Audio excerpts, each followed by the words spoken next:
अस्सलामुअलैकुम my YouTube family. मुझे पूरा पूरा पूरा पूरा यकीन है कि आप इस व्लॉग का बेसब्री से इंतज़ार कर रहे थे, क्योंकि पिछले दोनों व्लॉग्स का बहुत अच्छा रिस्पांस आ रहा था और मुझे समझ आ रही थी कि मेरी ऑडियंस जो है वो एंक्शसली वेट कर रही है कि मैं लास्ट व्लॉग एक्सपो का कब डालूँगी।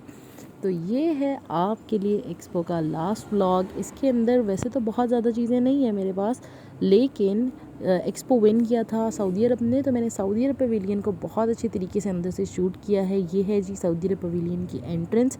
अगर आपको याद होगा तो मैंने पिछले व्लॉग में आपको दिखाया था कि इसकी टिल्टेड बिल्डिंग है बाहर से, और अगर आपको याद नहीं है तो मैं आपको दिखा देती हूँ। इस व्लॉग के एंड पे भी अटैच कर दूँगी और अगले व्लॉग में भी अटैच कर दूँगी आपके लिए स्पेशल।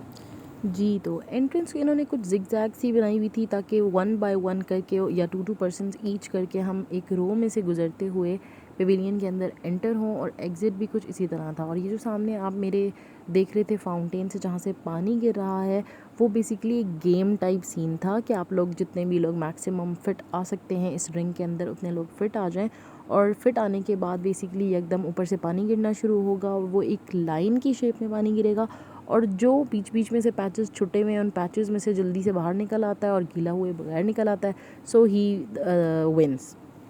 और इसके अंदर बहुत ज़्यादा बच्चे पार्टिसिपेट कर रहे थे और उनकी फैमिलीज़ जो है वो बाहर खड़े होकर देख रही थी। लेकिन आपको मेरा तो पता ही है कि मुझे तो इस तरह के पंगों में हाथ डालने का बहुत ही ज़्यादा शौक है, तो मैंने बेसिकली एंट्रेंस पे तो नहीं लेकिन एग्ज़िट के टाइम पे मैंने कहा एक दफ़ा मैं फाउंटेन से लाजमी होके जाऊँगी, उसके बाद मैंने बेशक एग्ज़िट कर लेना। और ये मैं आपको टॉप दिखा रही हूँ सऊदी पवेलियन की, जहाँ पर अच्छा यहाँ पर हर पवेलियन के अंदर जो वॉल्स थी वो LED की ही थी, और उन पर कुछ ना कुछ उनका कल्चर, उनकी ग्रीनरी, उनका सी साइड एरिया, वो सारी चीज़ें, उनकी बीचेस, उनके रिजॉर्ट्स, ये बहुत सारी चीज़ें इस तरह की चलती जा रही थी। अब ये आप देख सकते हैं कि पैटर्न्स में, डिफरेंट पैटर्न्स में पानी ऊपर से गिर रहा है और पीपल आर ट्राइंग कि उनको वो गीले भी ना हो, और जैसे ही कहीं स्पेस मिलेगी तो टर्न बाय टर्न वो उन स्पेसेस में से बाहर आने लग जाएंगे। और ये मेरी सिस्टर का बेटा जो है एक साइड पे एक और जगह पे भी वाटरफॉल चल रहा था, और वहाँ पर भी डिफरेंट प्यारे प्यारे पैटर्न्स में अब आप देख सकते हैं कि इस पैटर्न को देख के मुझे एल्सा और आना की याद आ गई थी, क्योंकि आना जो है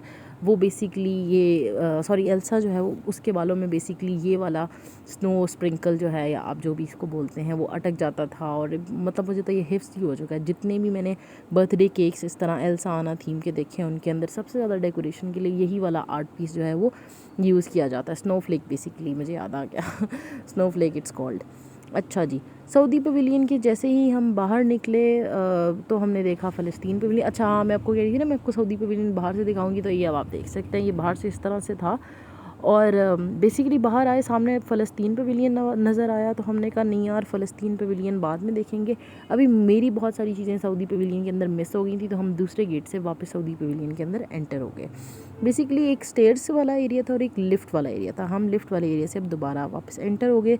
एंटर होते ही हम एक बहुत ही डार्क से रूम में आ गए, और जहाँ पर ये एक ग्लोब टाइप कोई चीज़ थी जिसके ऊपर डिफरेंट पैटर्न्स बन रहे थे, उससे रोशनी हो रही थी। जैसे ही पैटर्न ख़त्म होता था अंधेरा हो जाता था।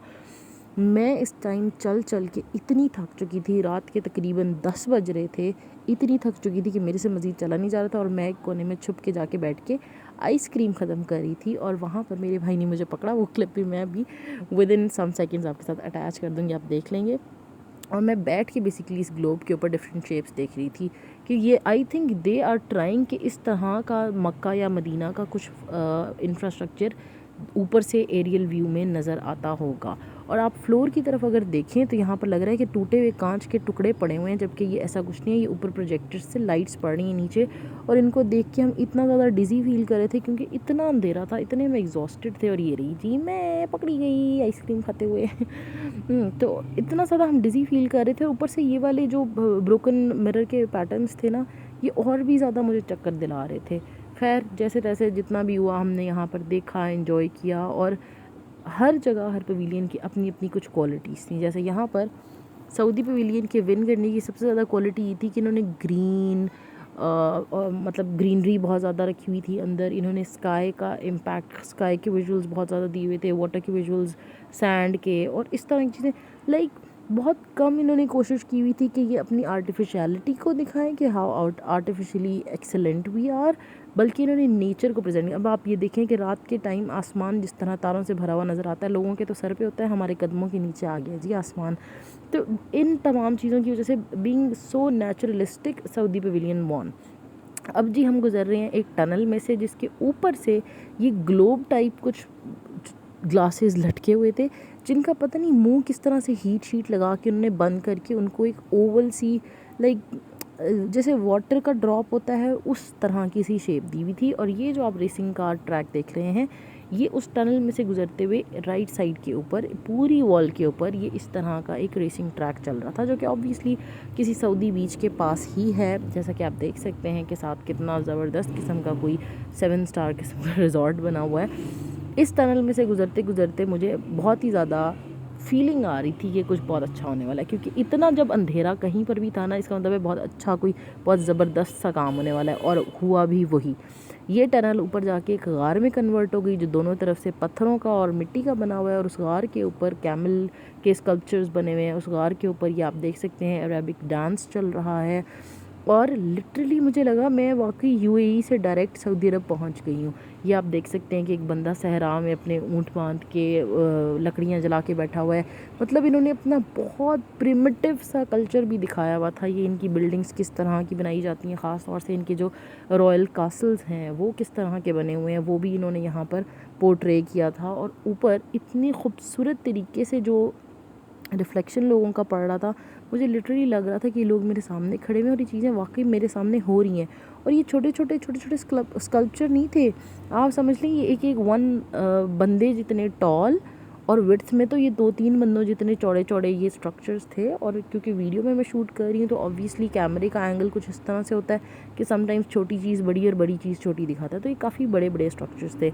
अब जी यहाँ पर वो टनल, वो एलिवेटर जो नीचे से ऊपर जा रही थी गार में, वो ख़त्म हो गई। अब हम बिल्डिंग के टॉप पे पहुँच चुके हैं, यानी कि ये वो वाला एरिया है जो सबसे ज़्यादा लाइक वैक्यूम में है।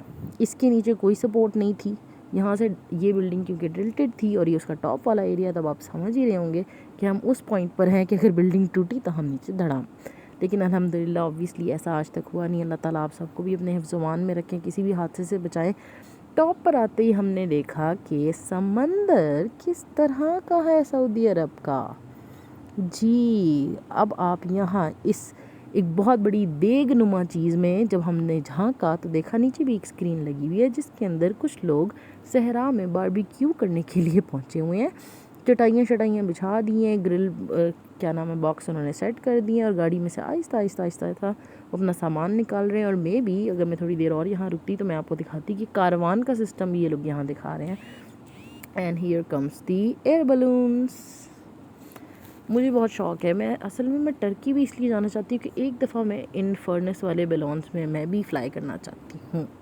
ठीक है, वहाँ से हम फिर आगे चलते गए जी, और जाकर हमने देखा कि फिर एग्जिट की तरफ इस तरह की आइल बनी हुई है। और ये मैंने सोचा कि आपको अपना थोड़ा सा दीदार भी करा दिया जाए। और जैसे कि मैं आपको बता चुकी हूँ कि मैं पंगे ना लूँ, ये हो नहीं सकता, इसलिए मैं पहुँच गई वापस उस फाउंटेन वाली जगह पर, और मैं यहाँ पर खड़ी हो चुकी हूँ, वेट कर रही हूँ यार मेरे आगे पानी क्यों नहीं आ रहा। अच्छा ये बड़ा है, मेरे साथ ना हमेशा ऐसे ही होता है, जहाँ भी मैं जाती हूँ ना मेरी बारी हर चीज़ में आखिर में ही आती है। फाइनली मेरे आगे से भी पानी गिर गया, और अब मैं पूरी कोशिश करूँगी कि मैं गीला हुए बगैर आपको बाहर निकल के दिखाऊँ। तब तक के लिए मैं इस अपने छोटू जो भांजा है मेरा, इसको एंजॉय करवा रही थी। वैसे तो मेरे पास 2-3 बार मौका आया बाहर निकलने का, लेकिन मैंने कहा ये थोड़ा सा पानी के साथ खेल ले, फिर उसके बाद निकलेंगे।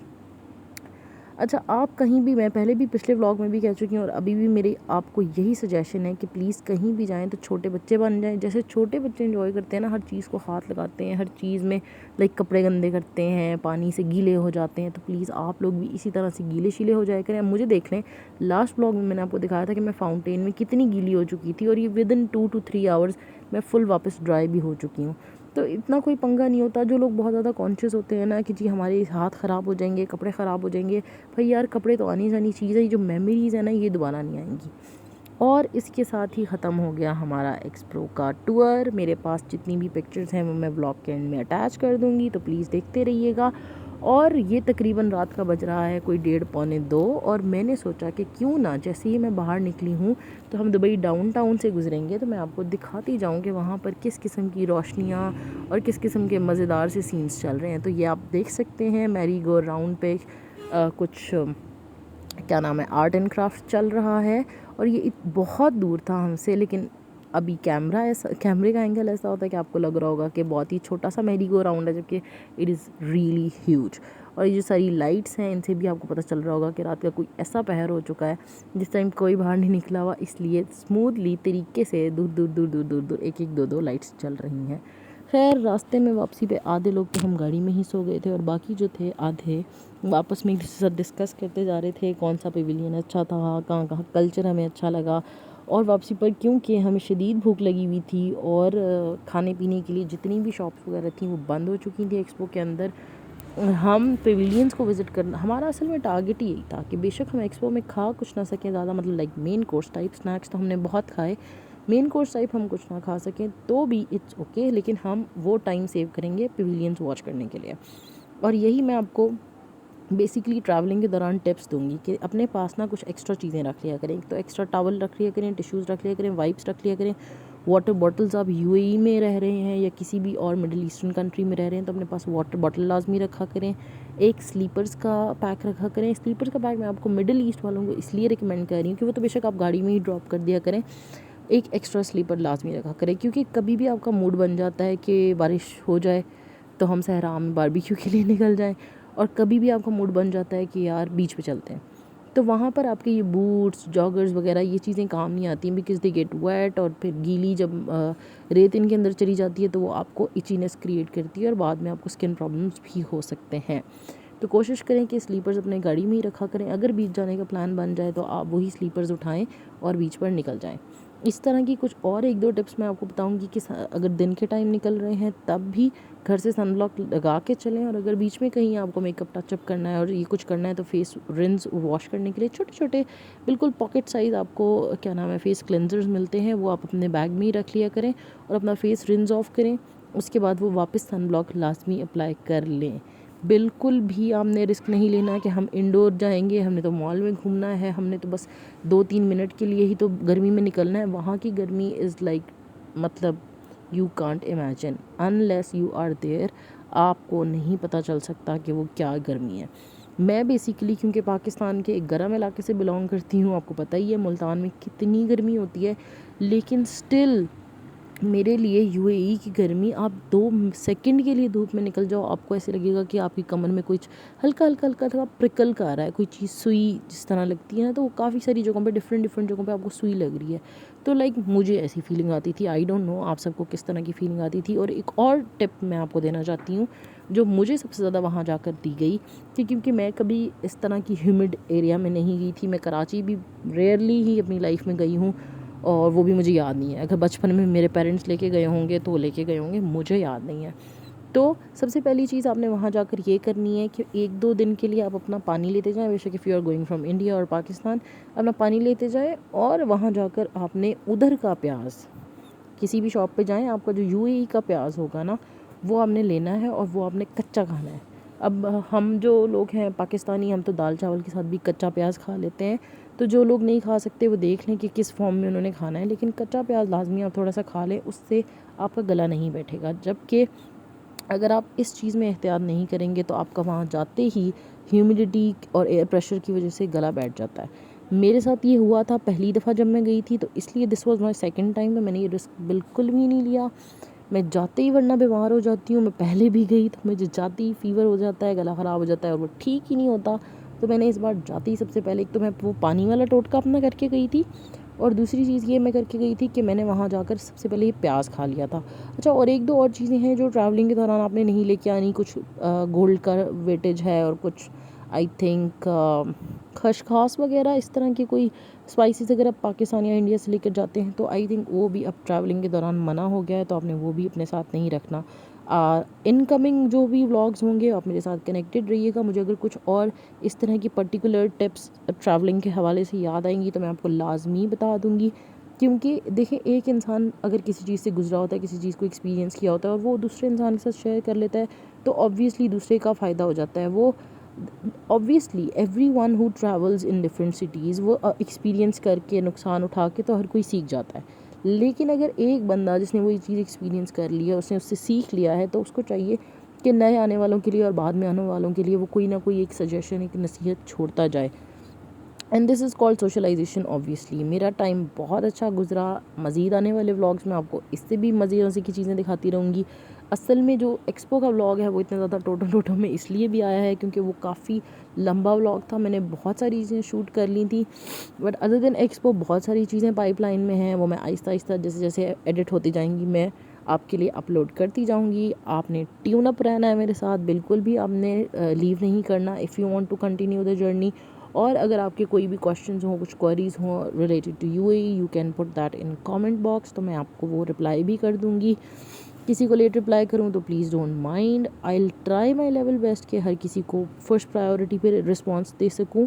बट स्टिल आपका कोई भी क्वेश्चन हो, अगर आप पहली दफ़ा ट्रैवल कर रहे हैं उस हवाले से भी कोई भी छोटे से छोटा क्वेश्चन, पासपोर्ट कैसे बनवाते हैं, वीज़ा किस तरह से लगता है, ट्रैवलिंग किस तरह से होती है, तो मेरा तो टूरिस्ट वीज़ा था, तो मैं आपको बाकी सारी चीज़ों के बारे में तो गाइड नहीं कर सकती, लेकिन at least how you can pack up your luggage और हाउ यू कैन ट्रैवल। और अगर इफ़ यू वांट के how you have to pack up your luggage पे भी आप चाहते हैं कि मैं कोई वीडियो बनाऊँ, so you can also recommend that in the comments box. ये आपके लिए फुल ओपन स्पेस है। यहाँ पर जैसा दिल किया करें, जितना दिल किया करें, आप खुल के खेला करें, जो बात हो शेयर कर दिया करें। I am here to answer your queries. और मैं बेसिकली यूट्यूब पे अपने पैशन की वजह से हूँ और आप लोगों से कनेक्ट करने के लिए हूँ। मुझे अननोन लोगों के साथ कनेक्ट करना इसलिए भी अच्छा लगता है क्योंकि मेरे जैसे दुनिया में बहुत सारे लोग हैं और वो तभी मुझे पता चलेगा कि मेरे लाइक माइंडेड लोग मुझे कैसे मिलेंगे जब मैं उनके साथ इंटरेक्ट करूँगी। और मेरी यूट्यूब पे आने की सबसे मेन वजह भी यही थी कि मैं I wanted to interact with other peoples. मुझे उनकी स्टोरीज़ जाननी थी, मुझे उनका ओपिनियन जानना था और मुझे उनके साथ अपनी लाइक थिंकिंग, अपने एक्सपीरियंसेस, अपनी चॉइसेस, अपने इवेंट्स, अपनी हर चीज़ शेयर करनी थी।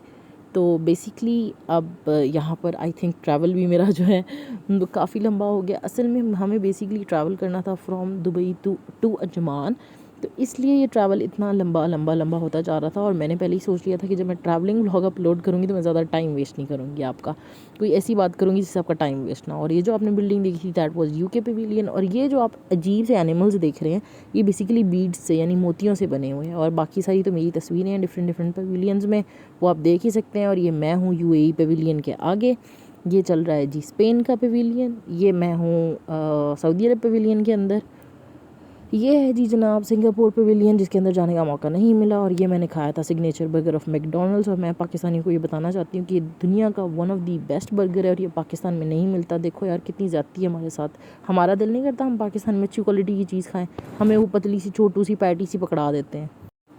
अगर आपको मेरा व्लॉग पसंद आया हो तो प्लीज़ इसको लाइक करें, अपने फ्रेंड्स और मेट्स के साथ शेयर करें। Thank you.